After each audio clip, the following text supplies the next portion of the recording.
Sa mga Makati ang paa, hindi mapakali sa isang lugar na katulad ko. Tara gala tayo. Dito sa pambihirang lugar dito sa Pilipinas, sa kahabaan ng kalsada sa Kabisayaan.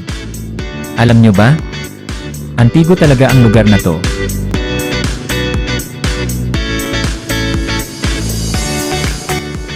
Antigo dahil halos lahat nakapreserve, panoorin nyo hanggang dulo ha. Ngunit tandaan, saan man tayo makarating sa biyahe, hindi masama ang huminto sandali para umutot.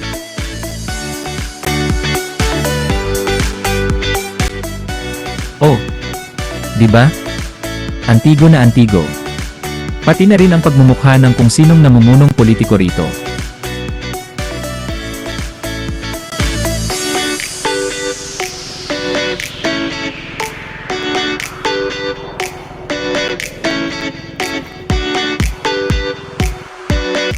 Kaya kung ikaw, balak mo mag-ride lang dito. Tangina, mag-isip-isip ka muna. Dahil ito nga, pangatlong palit ko na ng ball race at telescopic. Pati suspension sa likod nito, papalitan ko na rin.